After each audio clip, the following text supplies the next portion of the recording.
क्योंकि हम सेशन देते हैं, मोटिवेट करते हैं, एंगेज करते हैं, इंस्पायर करते हैं, तो उसके बाद जो उसका असर ख़त्म हो जाता है, तो उन्होंने केज़न कॉन्सेप्ट जो कि जापानीज़ कॉन्सेप्ट है, उनको वो बता रहे हैं कि एक-एक स्टेप लेना, 1000 माइल्स का सफ़र एक स्टेप से शुरू होता है, so you need to take that practical step as well.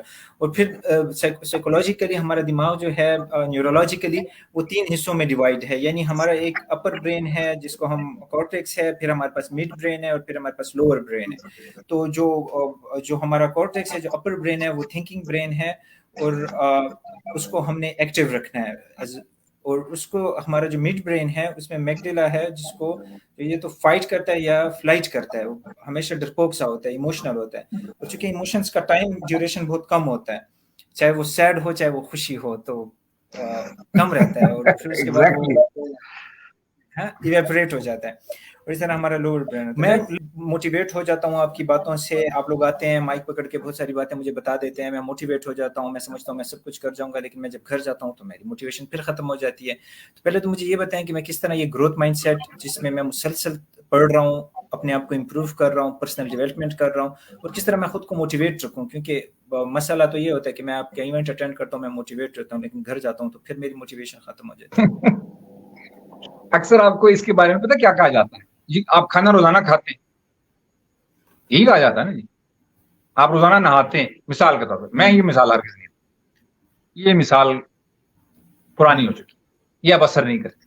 वो कहते ना कि आप वैक्सीन लगा लगा के ना बॉडी हमारी इस कदर इम्यून हो चुकी है कि अब यानी मुख्तलिफ, आप देखें ना हम स्प्रे करते हैं, मच्छर रोजाना फिर पैदा हो जाते हैं, स्ट्रांग हो गए। तो इस वजह से इस किस्म की मिसालें देख के हम आपको मोटिवेट नहीं कर सकते।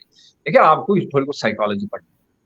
देखिए हमारे दिमाग के ना 3 हिस्से होते हैं। एक रिप्टिलियन ब्रेन होता है, आप जानते हैं उसको, वो हमारा और मगरमच्छ का और बैल का और भैंस का और बंदर का बिल्कुल एक जैसे।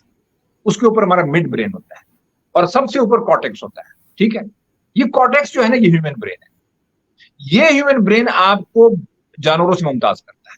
इसको कहते हैं थिंकिंग ब्रेन। ये थिंकिंग ब्रेन हमारा सोया होता है। क्यों?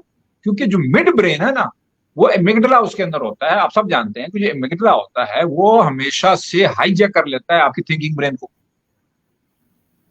जब आप इस किस्म की मोटिवेशनल टॉक सुनते हैं ना लोगों की, तो बेसिकली दे आर, वो क्या करते हैं मोटिवेशनल स्पीकर, वो अपनी पूरी लाइफ जर्नी आपके सामने रख देते हैं। अच्छा, आपको कहते हैं कि आप ऐसे बन जाए, आप ऐसे करें। अच्छा, ये जो बड़े बड़े गोल्स होते हैं ना, बड़े बड़े गोल्स, ये इतने फेयरफुल होते हैं, आप उनको अचीव नहीं कर सकते। तो आपको जो थिंकिंग ब्रेन है ना, वो बिल्कुल स्लो डाउन हो जाए, शट डाउन हो जाता है। क्यों? उस वक्त एमिगडाला जो फ्लाइट एंड फ्लाइट की कैपेबिलिटी रखता है, जो कि हमारे सर्वाइवल के लिए बड़ा जरूरी है, वो इतना आपको इमोशनल कर देता है कि आपको फेयर दे देता है। एक रश आता है, आपको हार्मोनल चेंज आ गया ना आपके अंदर। जब हार्मोनल चेंज आ गया, आपके एमिगडाला ने क्या किया, आपके आपके थिंकिंग ब्रेन को हाईजैक कर लिया। अब वो जो मोटिवेशन स्पीकर ने आपको बताया होता है ना कि आपने इतना अचीव करना है, वो इतना देख के आप खौफ में मुब्तला हो जाते हैं और आप कुछ देर के बाद वापस उसी डगर पे चले जाते हैं। अब उसके लिए तरीकाकार क्या है?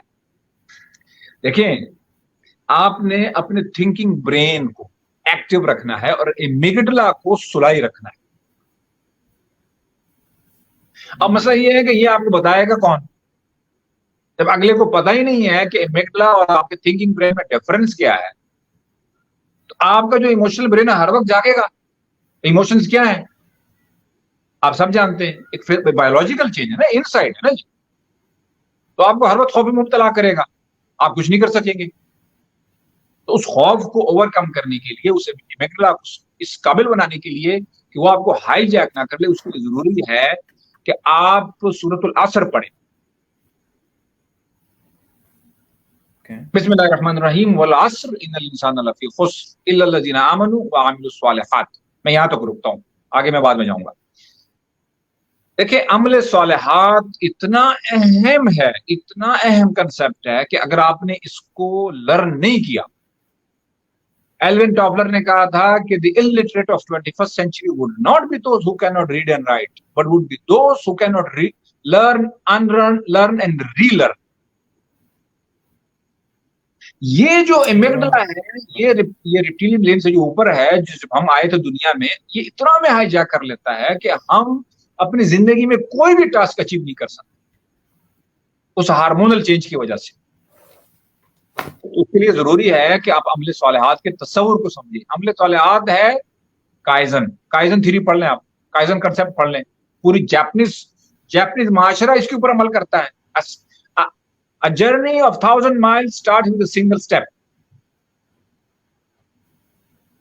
छोटे छोटे गोल, छोटे छोटे एक्शंस जो कि आपको थ्रेटनिंग ना हो, जो आपको थ्रेटन आप फील ना करें, वो आपके इमिग्डला को जगाने से रोकते हैं और आपके थिंकिंग ब्रेन को एक्टिव रखते हैं। फिर ही आप अपने लाइफ में आगे बढ़ते हैं आहिस्ता आहिस्ता आहिस्ता आहिस्ता। आप फिर जब कलेक्टिव उनको करते हैं छोटे छोटे गोल्स को, तो इससे क्या होता है, पूरा निजाम बनता है, पूरा एक कल्चर डेवलप होता है। फिर जाके आप अपनी लाइफ में आगे जाते हैं और एक सिस्टम बनता है, एक एनवायरनमेंट बनता है, क्योंकि environment system is more important than leadership. John C Maxwell को पढ़ ले, थक गया बेचारा कह के। ठीक है, लीडरशिप है, हमारे मुल्क में एक आदमी लीडरशिप पैदा हो जाता है, लेकिन वो कुछ अर्से के बाद खत्म हो जाता है। क्यों? निजाम ही नहीं है, सिस्टम ही नहीं है, क्योंकि आपके इमिग्रेंट ने हाईजैक किया हुआ आपको क्या कहते हैं, ये जो मैंने अभी बताया सूरत असर का, जो छोटे छोटे एक्शन है, अमल सालिहात, छोटे छोटे एक्शन की जमा है, उन पे आपका बिलीव ही नहीं बना अब तक। जब तक आप स्मॉल स्टेप्स नहीं उठाएंगे, आप अपनी जिंदगी में कोई बड़ा काम, मेजर ब्रेक कभी भी नहीं कर सकते।